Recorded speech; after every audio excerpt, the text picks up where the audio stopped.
have been very, very active and engaged for a long time with the Dimock Community Health Center, which, Dr. Anderson is now the president of. I also serve, in full disclosure, as one of his street team members, as one of the people who serve to talk about vaccination out in the community on behalf of Dimock and its great president leader. I love the affirmations of just both of you affirming each other. So hard questions. I want to start at the beginning because there's a lot of people that don't know the history and just say Tuskegee experiment because it was a meme that they saw on Instagram. What is the history of the said Tuskegee experiment, the Guatemalan experiment, what took place in Ecuador, like just different medical research that was unethical that used people of color over the years? Yeah, well, let me start off with that one. I think the unfortunate thing is that you were able to rattle off several of them, right? I mean, that is the unfortunate thing, right? When you think about it, it's bad enough that it happens once in one country.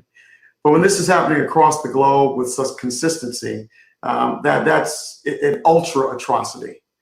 But let's talk specifically about the Tuskegee experiment. I'm not going to get into all the fine details, but I will say this. Imagine, back in the 1940s-ish, that you're a black man and you have syphilis, and you're not even told that you have syphilis. There's a treatment for syphilis, but you're enrolled in something that's going to allow the government to study the natural history of what happens to someone who has syphilis and not treated, right? And imagine that doesn't just go on for 5 years, 10 years, etc. But imagine that goes on for 40 years, right? And all of the advances and everything that's happened, and you're not provided access to those things that could significantly improve your life and your family's life. That's what that experiment was about. And the unfortunate part about it as well is that it targeted black men and, quite honestly, affected their whole families, right? But that also affected the way all of our families think about the healthcare institution, right? We don't think about the healthcare institution naturally as something that's there to provide us care. There's been experiment after experiment that has led many of us to think about it as something where we're guinea pigs. We're to be experimented on, and we're not thought of and treated as humans. And that is what the body of all of these experiments and atrocities really are, in my mind.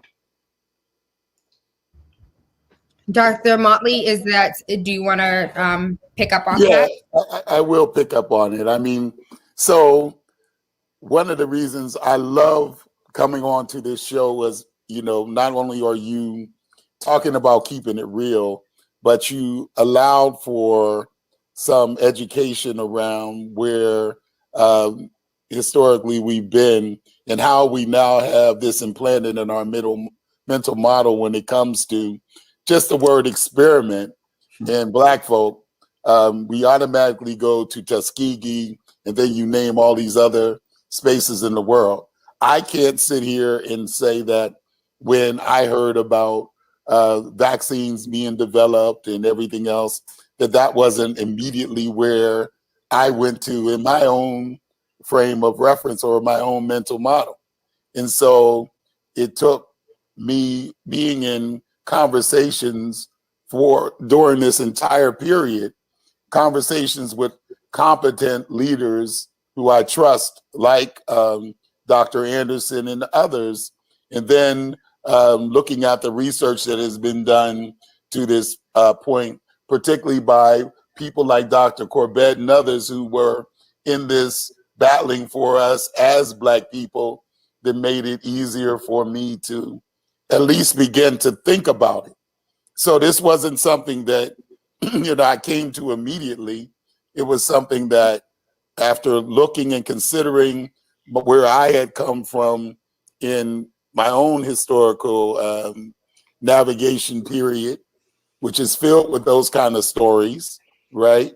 As a Black man, to where I wanted to be able to be a reference for this community, then also having the kind of individuals in my life who could help give me the kind of confidence that the Dr. Andersons of the world have done by sharing information and allowing me to digest it and then come to a decision around that. So I appreciate that you started here, and got that right out of the way early for us. Of course, this entire platform is about educating and making sure that we are properly informed, and then being able to make informed decisions. That's my platform across the board, is making informed decisions, regardless of what your decision is, for anything.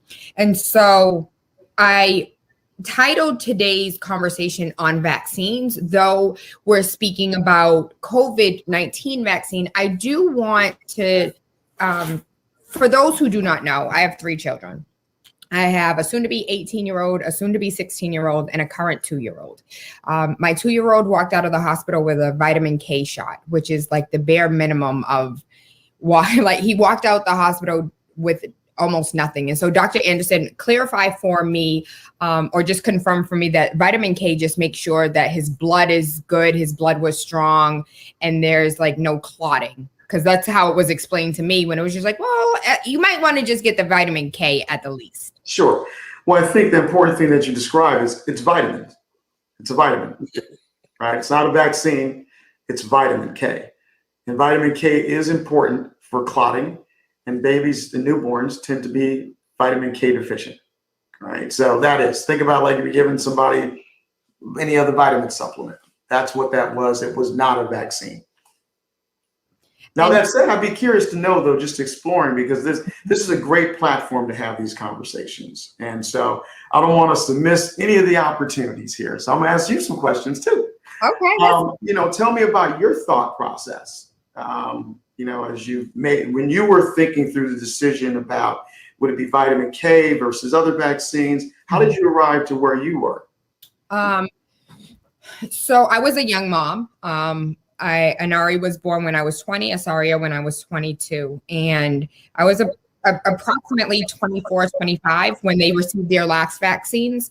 And it was something in me that day that was like, this is the last day, that I can't explain. It was just like my soul took me in a completely different direction. And that was honestly the day that I fell down the rabbit hole of like due diligence and what does this mean? That was the last time that I purchased whole milk for my family. We switched over to almond milk.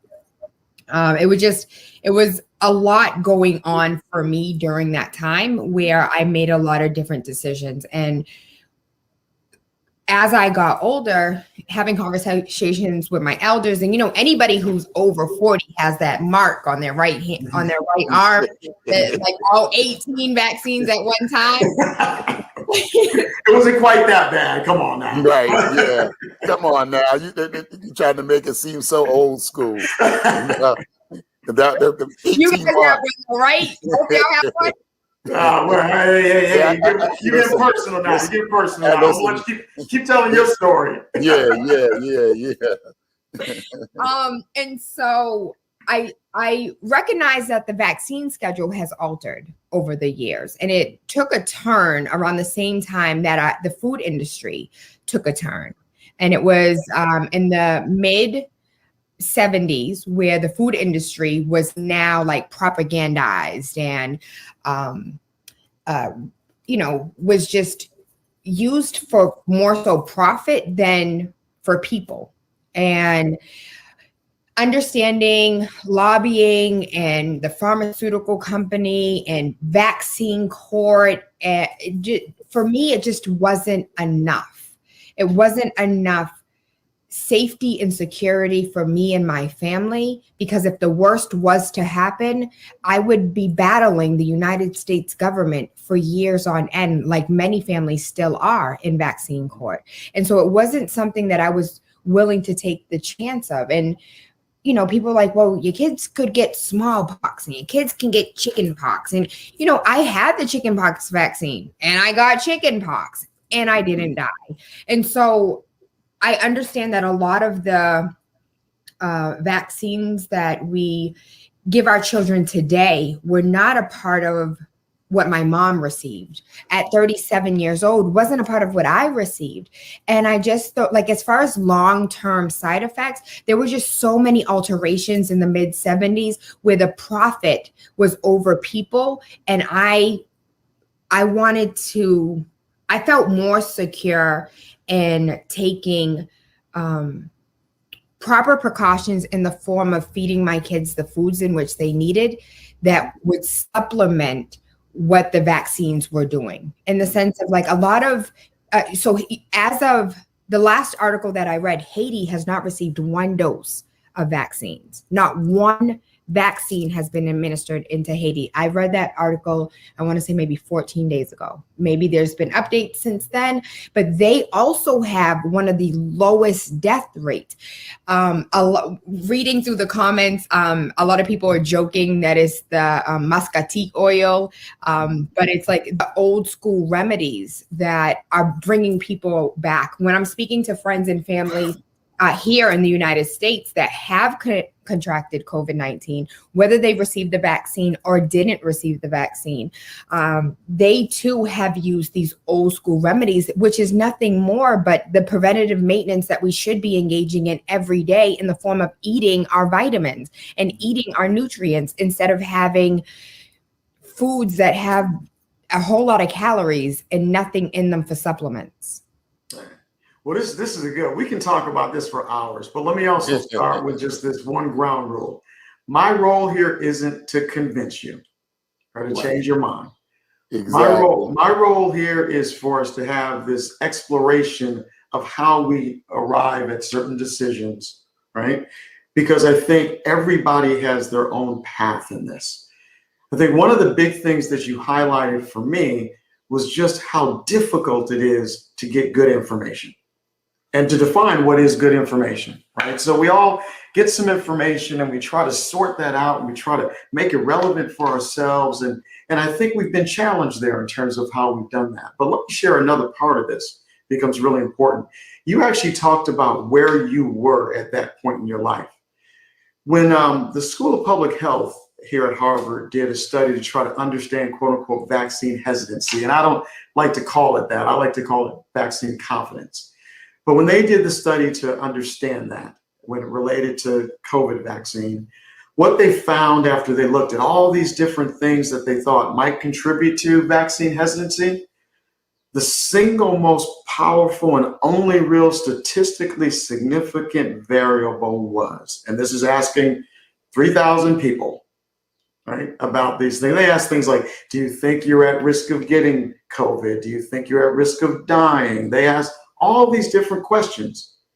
The only thing that was statistically significant was an experience of racial discrimination, right? An experience of racial discrimination. And what that reminds me of is that all of us have a lens through which we view information and data, and we use that to make decisions.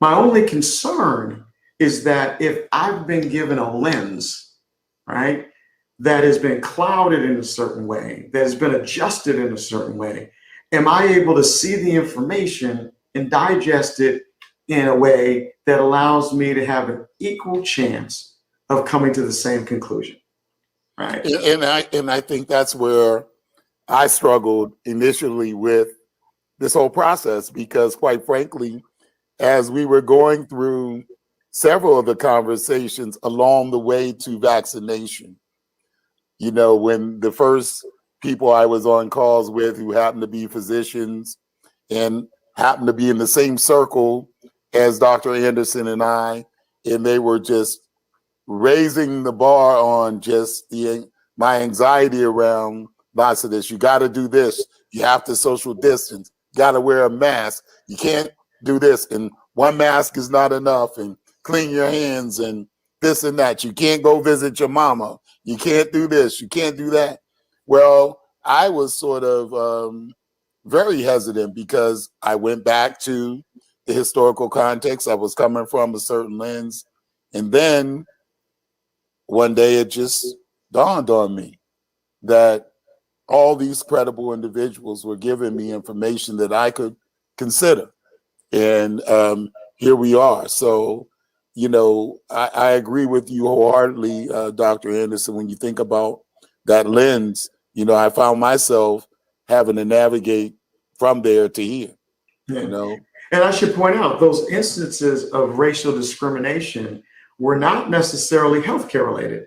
Right. There were people talking about their experience with the police, their experience with their employers, et cetera, et cetera. These are all the things that I think when we talk about the real impact, when we talk about social justice and inequity, these are some of those things, right, that put us in a position where our ability to evaluate something is different.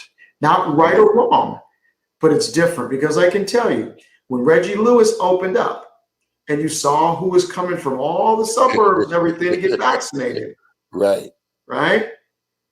Think about it. And that was very interesting. And some of those people were also people who would fall in that category. Well, I don't vaccinate my kids. I don't do all the rest of this. But they had a different lens through which they were looking at this experience. And so what we try to do at the Dimock Center with our street team, quite honestly, is I don't spend a lot of time talking about all the science and all the rest of that. We can do that if you'd like. Right. But what I've tried to do is I've tried to let people tell their stories, right? So it's important for me to have people say, look, this is where I was about this. I struggled with this. And some say, but you know what? I weighed these things and I just want to get back to my normal life. I want to be able to get on a plane and see my grandkids. And that was part of how they made their decision. And other people had other things. Other people said, look, I saw all these people who didn't look like me rushing down to Roxbury to get vaccinated. And I said, okay, I don't want to miss out. Right?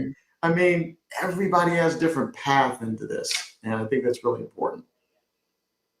So we do have a question from the audience. I'm not going to say his name, but could you please explain the constant push to have everyone from pregnant women to elderly in hospice care vaccinated against SARS-CoV-2 that doesn't affect 99% of mankind?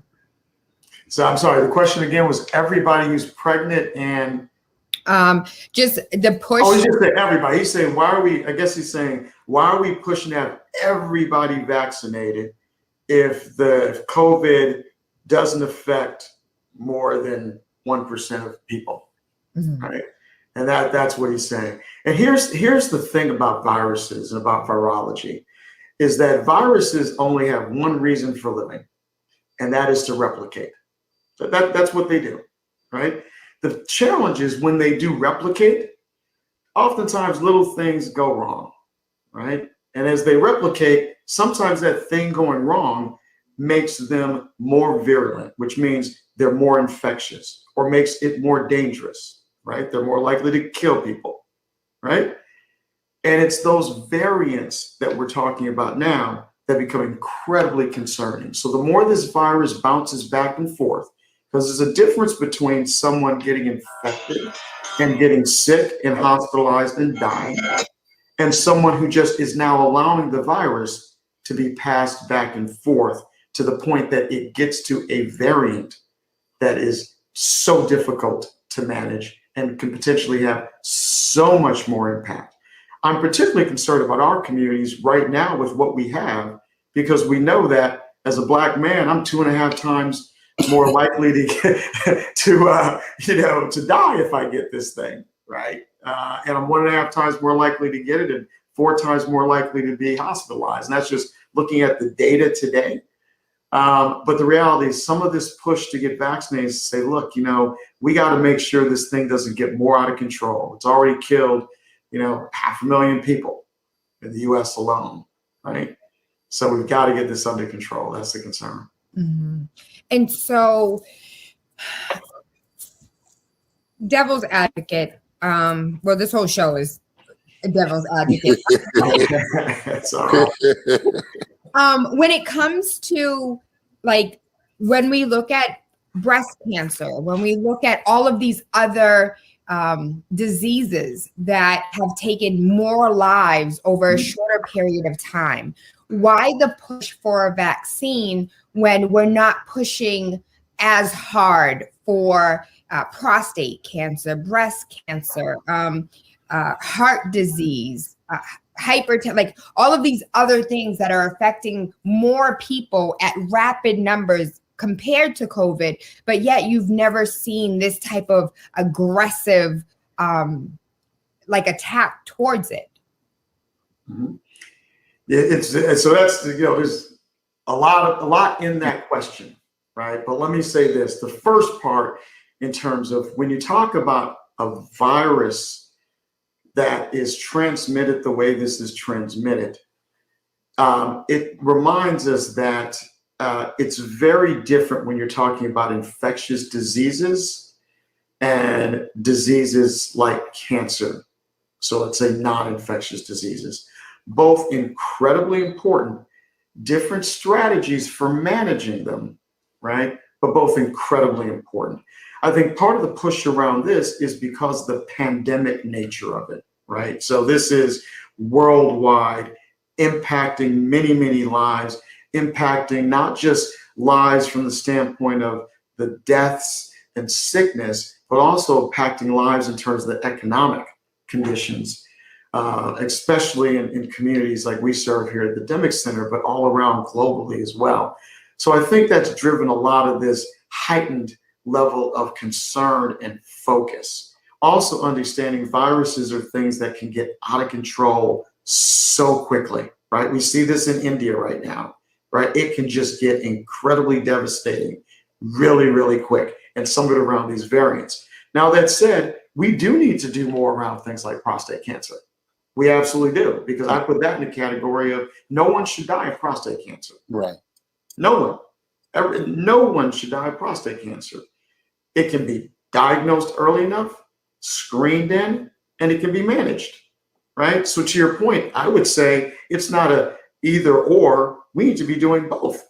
And hopefully coming out of this, quite honestly, we'll have a heightened level of energy and resources put into understanding that we do need to address all of these major public health concerns. And there should be a heightened level of, on the work that Tom Farrington and his group are doing around Black men and prostate cancer. And in that community, there is a heightened awareness, but we need to get this even more highlighted as we move forward. But that's a great example of these other things that affect the lens. Right. And that's why I don't want us to lose sight of this, because we have to ask ourselves, I think it's really important for us at this stage of where we are as Black and brown communities, we need to ask ourselves, how much of that lens is something that somebody gave me that I've got to figure out how to at least take up for a minute to be able to see things differently, right? How much of that lens is creating more inequity and differential access, right? Give you an example. Let's talk about cancer, right? One of the things around cancer and prostate cancer is screening, right? One of the biggest challenges that we have when it comes to prostate cancer screening, especially when it required, an exam that men weren't excited about, we thought about that even more differently in our community, right? The idea of a doctor putting their finger in it and blah, blah, blah. So we're like, we're just like, nah. We thought about it differently. And it impacts our willingness. And again, I want to be very clear about this. This is not about, and this is why I talk about this in terms of it's about confidence building. It's not about hesitancy, right? It's all these other things that factor in the way we think about this that impact our willingness, our confidence in the way we're going to be treated to step forward and get access to the screening and everything else that we need. And then once we get the screening and once we get the lab results, now to access the procedure, which we have a whole other set of things the way we think about it. And it doesn't help, quite honestly, that the person that you're probably going to see when you have any type of cancer is not going to look like you, right? Let's be clear. There is lots of data to support the fact that I'm going to be much more open to what that doctor suggests I need to do when that doctor looks like me and has a shared experience to me, and I can have a different type of conversation. So these are all the things that do need to be addressed, not only when we think about vaccine and COVID, but when we think about health and health disparities, and how do we make sure that everybody not just has equal access, but that those of us who need that extra bit, right, because of this lens that's making it difficult for us to have the same view, how do we make sure that that happens? And I'm sure that's one of the reasons why you developed your street team of individuals to go out and at least help get a T on the word trust for lots of people in the community that were trying to determine whether or not to take the next steps. Yeah, that's it. Exactly right. So my next question is about, so from 2019 to 2020, we saw 39 to 56 million illnesses of the flu, 410 to 740 hospitalizations, and over 62,000 deaths of adults and 195 deaths of children. And this is just 1 year, but those numbers are increased tenfold if you do 2 years, 3 years.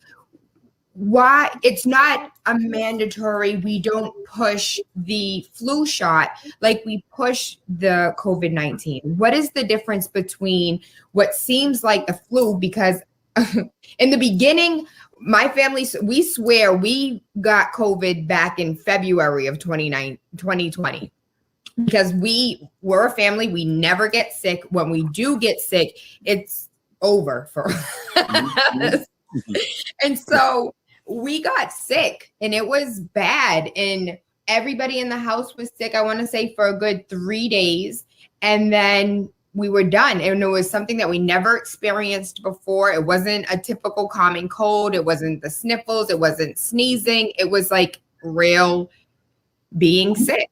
And we've never, ever, none of us have ever received a flu shot, but God bless us, we haven't experienced anything throughout COVID either. So the question more so is why do we see this huge push for the COVID? But it's like, if you don't get the flu shot, people aren't shaming you, but you don't get the COVID shot. It's like shame, like how you're putting me at risk. Don't come to my house. But if we're in the height of flu season and I didn't get my flu shot, you still invite me to Christmas dinner. Well, let me answer that in a couple ways. One is that, and this is the challenge with epidemiology, right? You can look at these numbers. And I remember in the NICU telling people about the percentages and chances of this. If you're that one, the numbers, the percentages and stuff don't even matter, right? One of the first 1,000 people to die of this disease was one of my best friends in the world, Gary Jenkins, DJ buddy back in college, DJ post-college, etc. I mean, we know each other, had known each other since I was 16 years old, right? And I still remember that text message or that phone call from when we landed in the emergency room 2 days after he just got married and died 5 days later. And it was clear that this was COVID, right?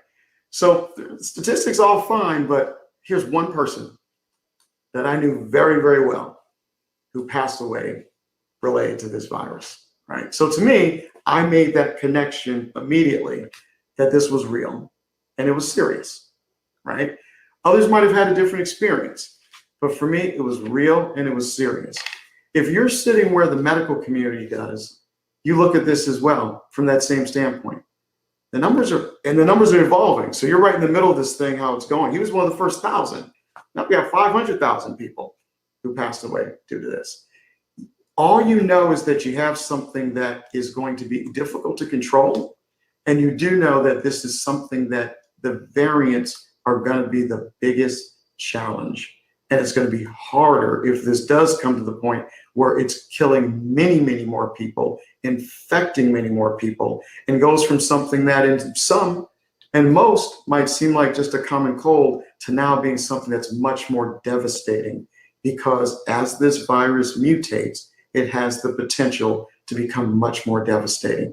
And let's remember, it's not mandated right now, right?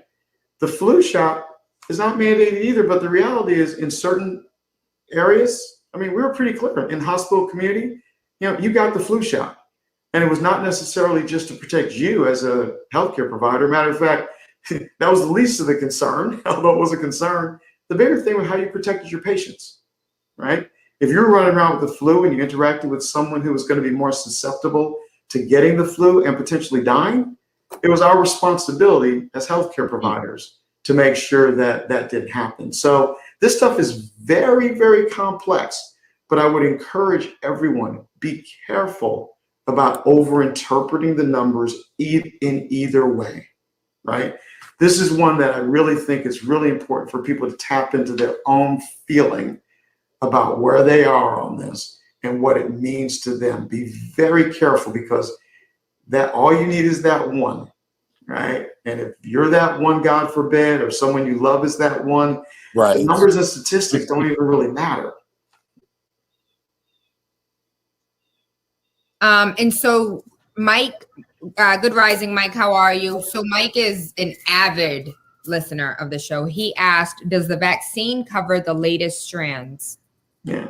So what's being investigated right now would suggest that the strands that we're seeing, the UK variant, Brazil variant, et cetera, seem to be fairly well covered by the current vaccines. Now, that said, the vaccine developers are already trying to make sure that they are thinking about these new strains and already starting to develop vaccines that might be even more powerful against some of these emerging strains. But right now, the general message from the public health community, from the CDC, is that the current vaccines seem to be effective in managing and protecting us against the strains we're currently seeing today.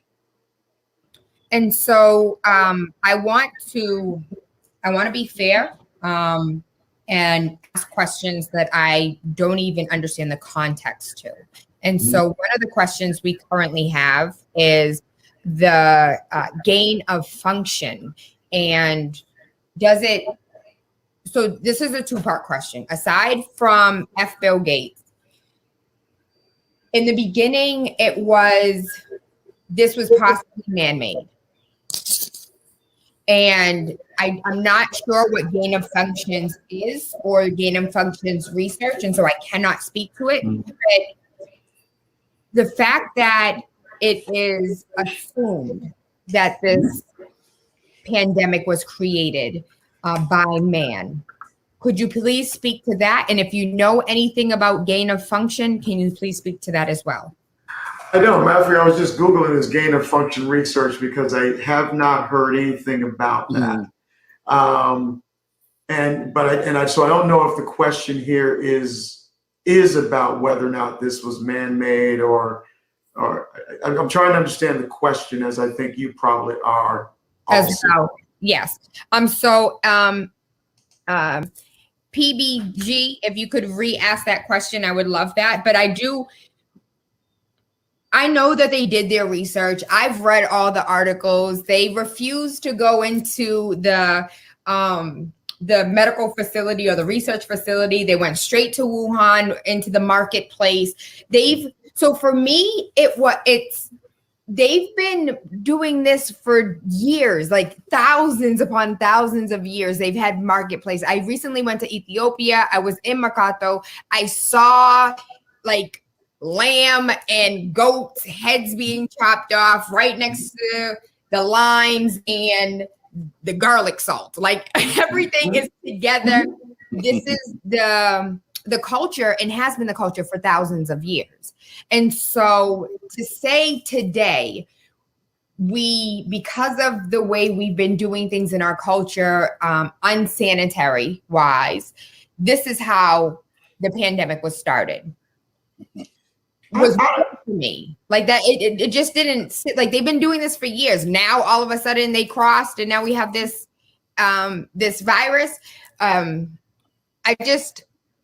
What are the probability? Like, what is the probability of this being man-made, and not just to the point of COVID-19, but to the AIDS was man-made, and like all of these other things that we've never believed came out of God's hands. Yeah. Again, that's hard for me to speak to, because I'm not sure that let's put it like this.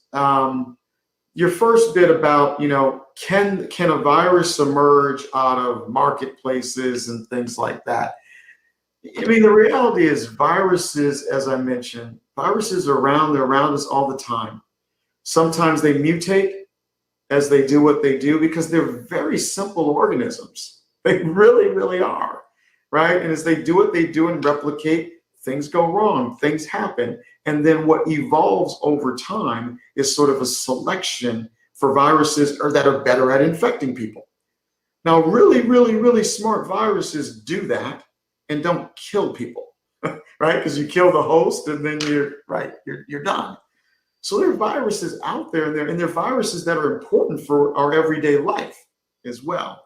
And part of how viruses get around is where people crowd together. So is it the animals and things in the marketplace? Is it the fact that that's just where a lot of people come together?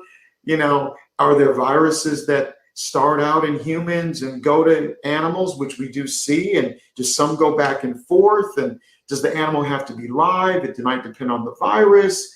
There's all these permutations of it that are unclear. But the fact is, we do know that viruses are around in our world and have been since the beginning of time and will always be. And occasionally, unfortunately, something's going to go wrong with one of them, and it's going to lead to something that's infectious, and there's going to be different degrees of infection, right? Ebola, for example, is a really good extreme example of infection, but also of a not very smart virus, because you get that, you're dead, right?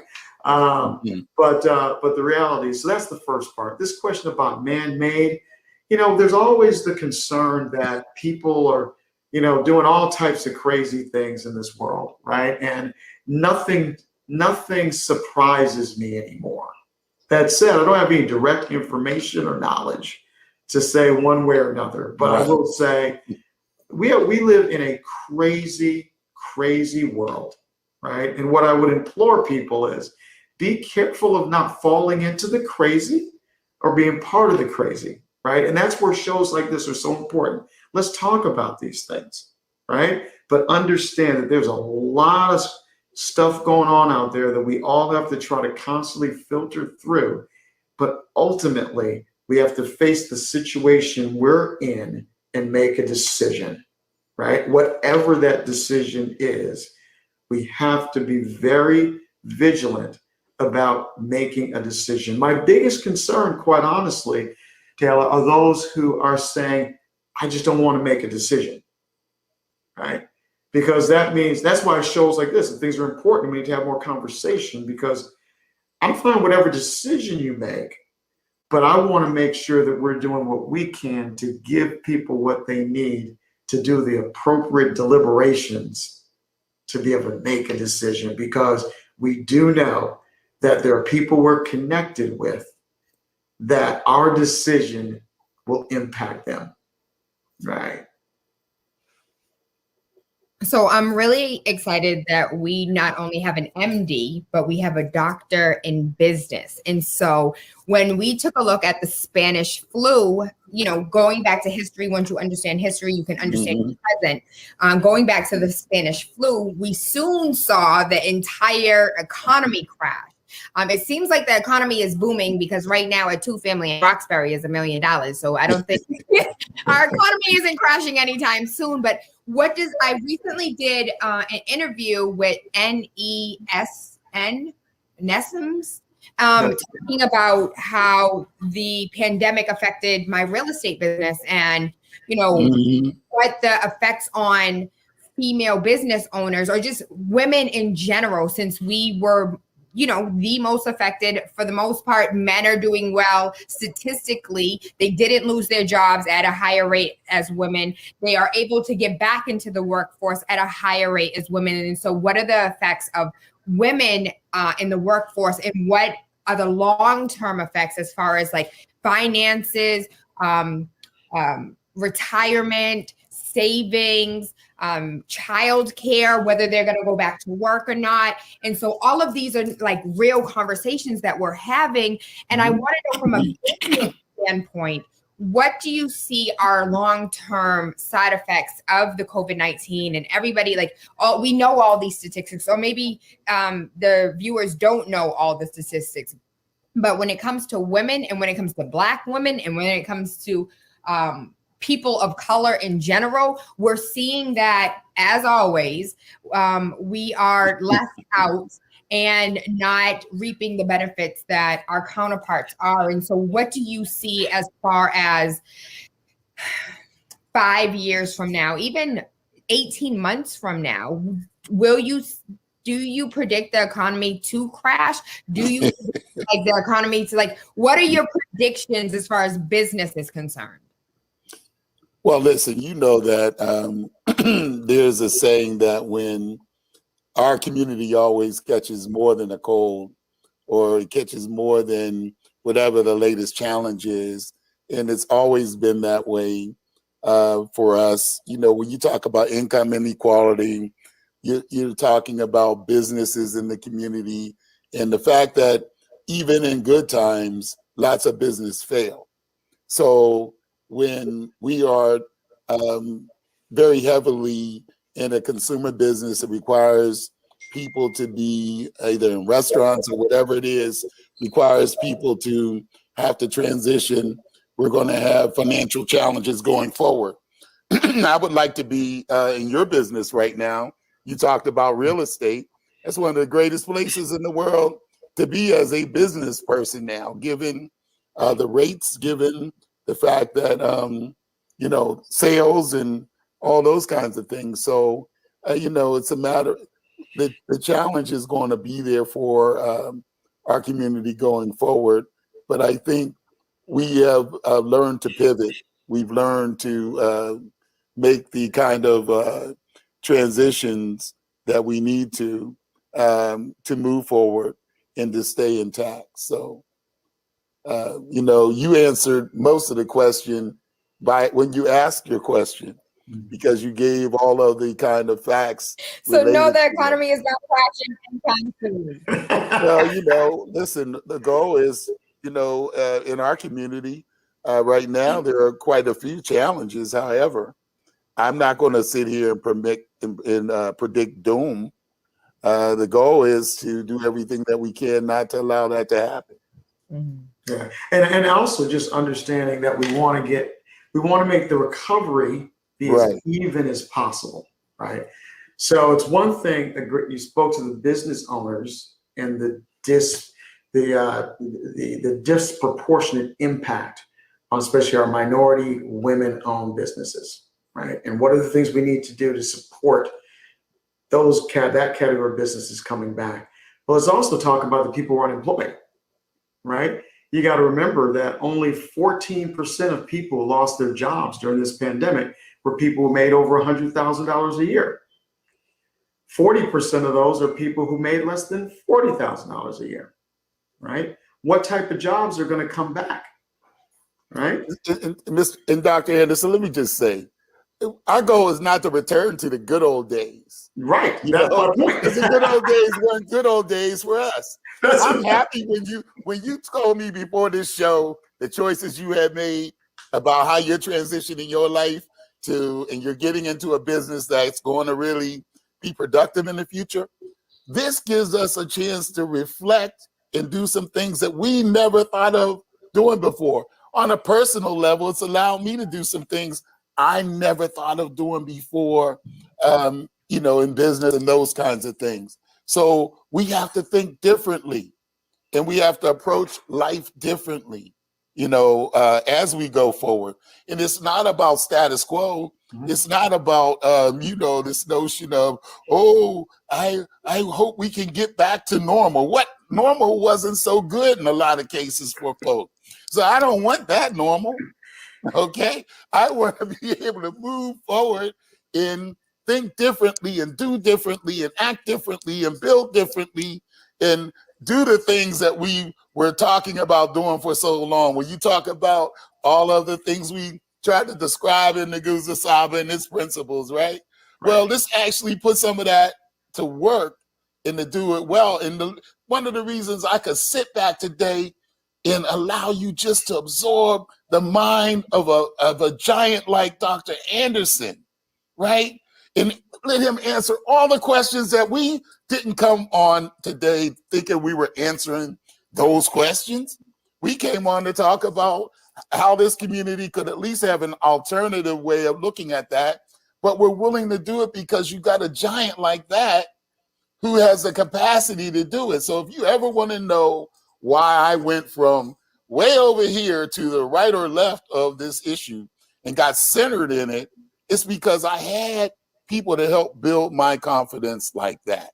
So we have to think differently. We cannot allow ourselves to be mired in this notion of what it was. What it was wasn't so good for you or me. So we need to fix that. And so I think we have the opportunity to do it going forward. Yeah.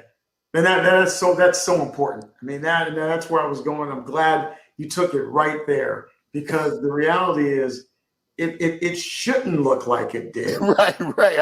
For the communities we care about, it doesn't. Because that wasn't working. But we need to make sure that we are engaging the resources to get to this new place, right?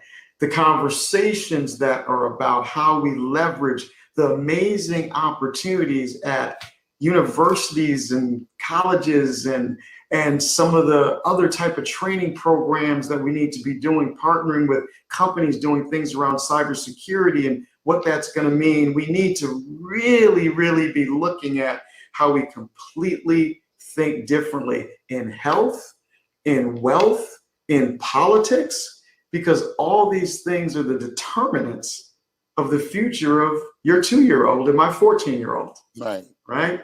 And I look at this, I often describe where we are right now as this 1965 moment. Now, I only happen to be 3 years old at the time, but the reality is that something happened because of all that was happening, right? But that something happened because people came together and said, no, we're going to change this. This is going to be different. Voters' Right Act happened. All the other things that happened. Matter of fact, federally qualified community health centers, the Community Health Center Project started then as a way to say, look, healthcare ain't working for Black and brown communities. It's got to be different, right? So that was the emergence of this. What is going to emerge from this 1965 moment, right? And that's something we have to be very, very thoughtful about. And I think, Dr. Motley's addressing it perfectly. It can't be saying we're going to go back to what we had because that wasn't working. But are we organizing to make sure that we're creating something new, right? It's the partnerships. It's part of why I came on board here at the Dimock Center, and I'm engaging with, good friends like Dr. Motley and others to say, how do we work together to do this differently? And like Tayla, when you started out, you gave us some great context historically. Don't ever forget those things. When we're searching for this new, don't forget the old. Just don't be so caught up in the old, that we end up stuck there. We can't be stuck. We have to sort of try to figure out how to move to make that difference. So that's what I'm excited about. I'm excited about you and the fact that, here we are. And I saw your 2-year-old running around. And, what's it going to be like for him? That's what we're battling for. Because remember, this has never been about us. Although many of us are so selfish to think it is about us. It's about all those. Dr. Anderson's not working tireless hours just for himself to survive. He's looking at those children and having a base in, pediatrics. I mean, I know he understands that. When I'm here educating people, it's not about all my contemporaries. It's about that 2-year-old you had running around. That's why I told you, let him cry, let him do what he wanted to do, because it gave me a chance to talk to him and learn from him and see what a 2-year-old in an environment with you would act like. So think differently, about our spaces and what we're going to do. Now, I know this has been a very interesting journey for us today, but I do know that while it's not something that everyone right now is on board with, I know that a lot of folk have gotten on board with this notion of being part of this vaccine, the people that are vaccinated, because there's so many things that are valuable to us as individuals in our life that we want to pull back, and be able to go forward too, including our loved ones. Many of us have elderly parents. My mother, you talk about flu shots, she never took a flu shot in her life. However, she thought about it and she took her second vaccine, and, we'll be ready to see all of her children soon. I mean, this is just the way it is. So in some of our communities and some of our families. But I know that we're going to be closing soon. Yes. And I'm sorry that you got me fired up on that last issue. But it always bothers me that people try to act like what was cool enough for us as a people. I love it. You're right. And that bothers me, because that's not what it is. I don't want that. I never want that for our students. I don't want it for us. I don't want it for you. Yeah. Okay. So I want to try and really quickly, because we are coming to the top of the hour. I wanted to get in two questions. So why is it that we're seeing that young people are not catching COVID at all? Like it's like one baby caught it in Minnesota, or like one teenager in Arkansas, but we're not seeing numbers of young people. And what is it? Is it like just the resilience of their immune system? Like, how is it that they're damn near immune, but the rest of us are at risk? Well, I mean, we've seen this multiple types of viruses, right? It affects different people, different age group, probably primarily around age group differently. And that's not, so the flu, etc.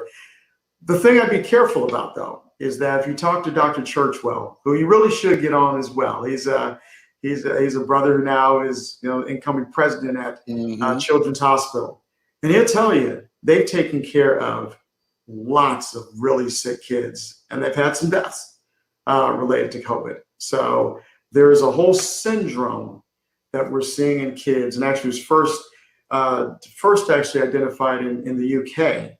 And interesting enough, around kids who were of Caribbean descent, Black kids, and they had something that was similar to another disease we called Kawasaki's disease. And it's basically where you have this, it's kind of an autoimmune disease. It triggers this autoimmune response where the kid's body is attacking its own body, right?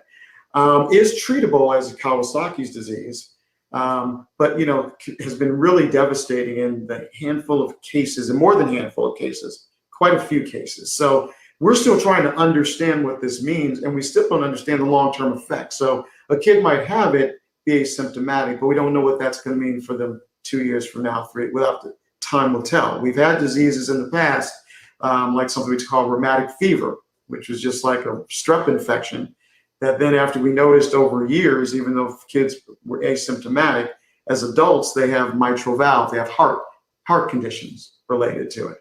So let's be clear. I mean, when viruses get in, they replicate and they damage cells. We don't know completely what that all means. So asymptomatic does not necessarily mean that it's not going to be an issue. And also, I don't want to leave your listeners at all thinking that there aren't kids who've been significantly impacted by this. Yes, fewer numbers, but I go back to, you're that one. It doesn't matter. And one thing I do want to share before we close is really important, because Dr. Motley mentioned this. And part of my journey at this point, having been vaccinated, I can honestly say I like to play golf. When this whole thing broke, I wasn't getting on the golf course. I got invited to things. I was like, look, I'm not going to be that one black guy out there who's going to get infected and end up in the hospital. Y'all run around not wearing masks and all. I didn't want to have anything to do with it. Got my second vaccine, month and a half, whatever ago. I actually got on the golf course last week, and it felt really good. I've had a couple breakfasts, small group, one other person, they're vaccinated, mask off, eating breakfast. It felt good, right? There was something about it to me that I'm like, wow, I can breathe again, right? Everybody's experience is going to be different, but that's my experience. I really feel like I can breathe again, quite honestly. And we were talking about DMX's funeral, and I told you I had some folk up this weekend who were vaccinated from New York, and social distancing and masked up and all that, but we had a great time. It was just good to see folks again. So anyway, I know we have to go, but listen, thank you for having us today. And you're amazing. Thanks for letting us into your life too. That was just a blessing for me personally. I watched you since our days with Soledad Bryant and all that. Glad that you're doing such a fascinating job. Thank you for asking us compelling questions, not something that was just run of mill. You pushed us. You pushed the doctor because, he's the one that had to answer all the questions. I was just his sidekick today. And I love being his sidekick because he's brilliant, talented. He's someone you can trust. And so for me, that's part of the first level of the measurement for making some step that could be life altering. Got to trust that person who's given this a blessing of knowledge that can pass it on to us. And so I've been fortunate to have a whole group of those folk convincing me for over a year now of the next steps. And so I appreciate them and I appreciate you for this window today. And I appreciate both of you for your time. I do understand that both of you are extremely busy, and I would love to connect with the doctor that you referred earlier. And so if you could help us make that connection, I definitely would love to have him in the space and ask him some tough questions too. And I do appreciate, you guys could have said, listen, I'm not doing this with you. We're not doing this. If we're not talking and pushing the vaccine, we're not. So I do appreciate you stepping outside of the box and having these unorthodox conversations leading to universal consciousness. And so I just want to thank everybody who tuned in today. This will be replayed again tomorrow so that we can continue to push out the correct information for all of those that don't have access to make informed decisions. And so I am Tayla Andre, everything Tayla Andre, TaylaAndre. Please remember, if you are in need of a vaccine, you can go to the Black Boston COVID Coalition website. You can literally sign up on the website. You will get a call and someone will schedule your appointment for you to get vaccinated, whether it's at the Reggie Lewis site or one of the mobile vaccine sites that the Black Boston COVID Coalition is working on. You can, if you need any type of wellness checks, Next Leadership Development is helping families out with gift cards and food baskets by way of Miss Shirley. If you're in need of any mask, and so that's Next Leadership Development Corporation, and it's nextleads.org. You fill out that form, and somebody will give you a call and see if you're in need of a food basket or a gift card. And so again, everything Tayla Andre, TaylaAndre. I want you to make informed decisions that are right for you and your family, regardless of whatever that decision is. I thank you. I love you. I appreciate you. And I hope you have an amazing day. Wake that ass up early in the morning. The Breakfast Club. Morning, everybody. It's DJ Envy Angela Yee.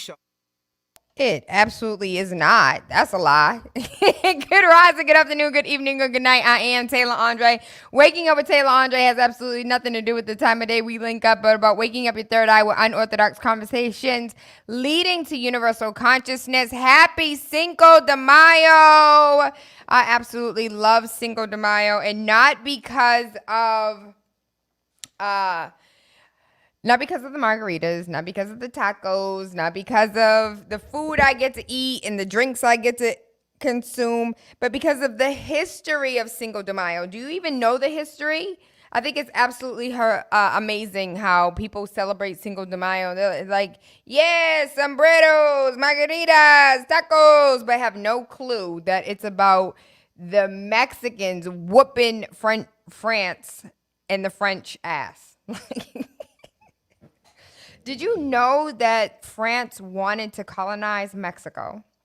And they wanted to come in and be, have a monarch in Mexico like they do in Europe and France. And with 2,000 soldiers up against 6,000 soldiers, mind you, Mexican Americans at this time didn't even have all of the equipment that they needed in order to have a war, let alone a successful war. And so when I tell you the Saints was on a side, Mexico beat French's ass. And today we celebrate Cinco de Mayo, even though it technically is celebrated in November for Mexicans. They celebrate it as the Independence Day in Mexico, but here in America, we honor May 5th. And so for me, it means countdown. There's 13 more days until my birthday. With that being said, because the interview went 100% over, we're going to go ahead and pay these bills. And when we come back, we're going to talk a little bit more about Cinco de Mayo and about this amazing workout that I've been getting. Y'all been watching the Instagram? Y'all been paying attention? Yo, the body about to be good. Finally Home is a must-read, step-by-step guide that will equip any first-time home buyer with the knowledge they need to confidently make informed decisions. This book provides answers in simple and clear terms to most, if not all, of the questions you may have about credit, home ownership, and generational wealth.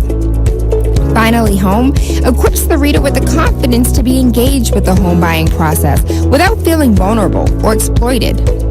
Tayla Made Real Estate Easy is not just a catchy hashtag. It is real estate agent and radio personality Tayla Andre's goal. A goal to simplify one of the most challenging processes you will go through as an adult. A goal to educate you properly on credit and teach you the strategies to finding the home of your dream. It is not just a good book or an easy read. Experience.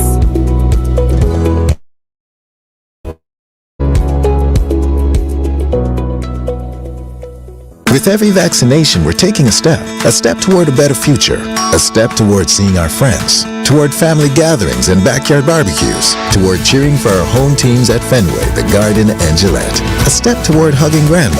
Every vaccination brings us one step closer to hope. Hope is what we need. With the COVID-19 vaccine, hope is what we have.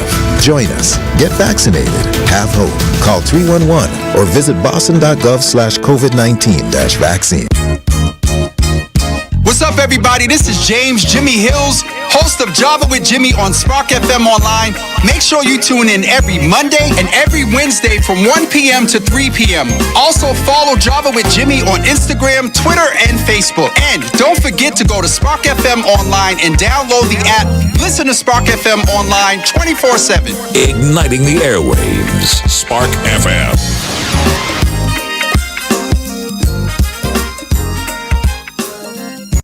No two ways about it. The past year has seen little but challenge after challenge. Now change is in the air, and a chance to get back to the things we love is right in front of us. Back to family and friends, back to travel, back to dancing, dining, and shows, back into the community we've so missed. Do your part. Get vaccinated, safely and for free. Schedule your appointment now at bmc.org/get vaccinated. Right now, the COVID-19 vaccines are available to millions of Americans, and soon they will be available to everyone. This vaccine means hope. It will protect you and those you love from this dangerous and deadly disease. I want to go back to work, and I want to be able to move around. To visit with Michelle's mom, to hug her and see her on her birthday. You know, I'm really looking forward to is going to opening day in Texas Ranger Stadium with a full stadium. We've lost enough people, and we've suffered enough damage. In order to get rid of this pandemic, it's important for our fellow citizens to get vaccinated. I'm getting vaccinated because we want this pandemic to end as soon as possible. So we urge you to get vaccinated when it's available to you. So roll up your sleeve and do your part. This is our shot. Now it's up to you. You are enjoying the miracle of radio. Radio. New England's #1 urban Caribbean music. Radio. Spark FM. Spark FM, waking up with Tayla Andre, Monday through Friday from 11 a.m. to 1 p.m.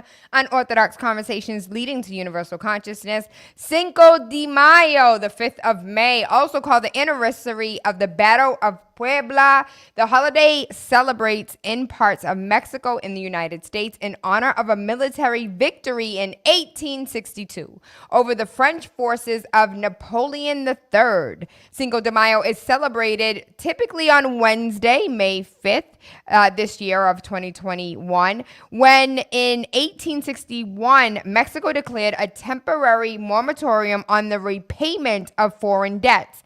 English, Spanish, and French troops invaded the country. By April 1862, the English and Spanish had withdrawn, but the French, with the support of wealthy landowners, remained in an attempt to establish a monarchy to curb the U.S. power in North America. On May 5th of 1862, a poorly equipped force under the command of General Ignacio Zaragoza defeated French troops at the Battle of Puebla, the southeast of Mexico City. About 1,000 French troops were killed.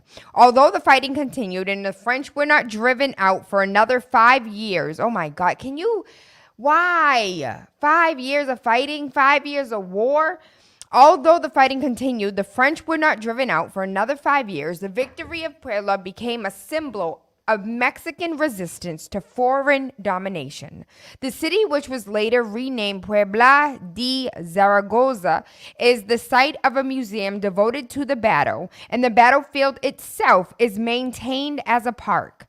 The day is celebrated in the state of Puebla with parades, speeches, and reenactments of the 1862 battle, though it is not much noticed in much of the rest of the country. In the mid-20th century United States, the celebration of Cinco de Mayo became among Mexican immigrants a way of encouraging pride in their Mexican heritage. Critics observed the enthusiasm for the holiday, but it did not take off until it was associated with alcohol. And so the U.S. festivities tend to both perpetuate negative stereotypes of Mexicans and promote excessive drinking, which has absolutely nothing to do with Cinco de Mayo at all. It is not to be confused, and so I recant, it was not November, but September 16th is Mexican Independence Day.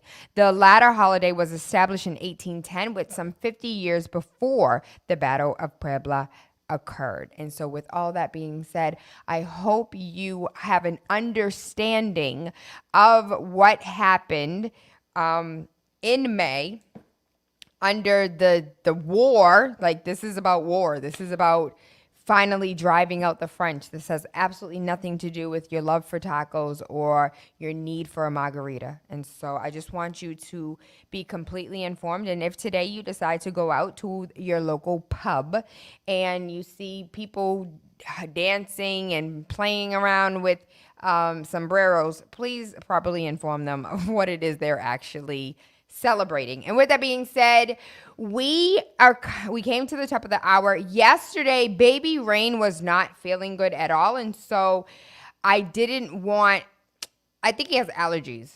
Long story short, he was sneezing and he had a runny nose. And I did not want to be that parent that knew that he had a runny nose and still took him to school. So I kept him home just to make sure that he was good. And when he destroyed the house and kicked over all the damn toys and effed ish up, I was like, oh yeah, you going to school tomorrow, you fine. Tuesday night, today's Wednesday. Monday night, he was like, oh. So I thought he was going to wake up Tuesday. I was going to get a whole lot of work done. He was going to go ahead and be in the bed all day. From the time he woke up, it was 100% go time. And so I should have known from there to take his ass to school. But I didn't. And we had the amazing interview yesterday with Dr. Motley and Dr. Anderson. And so I still am not convinced. I personally am not getting the vaccine. My children have made the decision that they do not want the vaccine. And the reason why I say that is because it was important for me to say, what do you want to do? Mommy's not getting the vaccine, but what do you want to do? And neither one of them want to get it. I recently got a call asking me if I knew any parents that had young children, because it's the COVID-19 vaccine is about to open up to children 2 and up. And so I am very concerned because I'm concerned because the question is like, oh, why would we give the vaccine to a 2-year-old?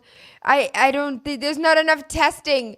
There's not enough testing. Don't give it to a 2-year-old. There wasn't enough testing for your 38-year-old ass. Like, what are you saying? There wasn't enough testing, period, for me. In 5 years, come holla at me. But right now, no thank you. I'm going to go sip on my muscatine oil. I thank you. I love you. I appreciate you. I hope you guys have an amazing day. And tune in. Continue to tune in to the Saucy Rising show. It's a morning show, but I don't mourn. I rise. And so the Saucy Morning Show with Saucy and Friends. And so I love it. I love the content. I love the banter. I love the playfulness. It's an amazing show. The only show you need to wake up with in your drive time. I listen, and I hope you do too. And just turn it on Spark FM and keep it on there all day. Because we play all the music you want. We give you all the news you need. There's no reason to turn your dial or change your station. Just keep it on us all day long. Spark FM, we have an app. You can go to, I think they're so biased because if you have an iPhone, you can get the app. But if you have an Android, you got to go to the website. So... And y'all know I was an Android girl until they converted me. Yo, let me tell you really quickly the conversion, what happened with the conversion. So I am a copy paste everything. Everything is a damn copy paste for me. And so I was like, I'm not going to iPhone because y'all don't even have copy paste. So now I have to use idiot Notes. I have to go to Notes and paste everything in Notes. And now I have to go into Notes to get everything to copy. I hate it. I absolutely am not a fan, but I needed a document on my phone last minute for a closing. Yo, when I could go on my phone and get off what was on my computer, which was 70 miles away, I said, listen, Android don't do that. I can't go back to an Android because it don't let me have access to what's on my computer. And that was the day that I converted to iPhone. And I hate it. I hate that I converted because I wanted to be an Android girl because Androids let you do so much more. You're very limited with an iPhone platform versus the Android platform. But I still am getting used to it. But yo, to be able to have access, boo. That's what I'm here for. And so I thank you. I love you. I appreciate you. And I hope you have an amazing day. Everything Tayla Andre, TaylaAndre.com. Mwah.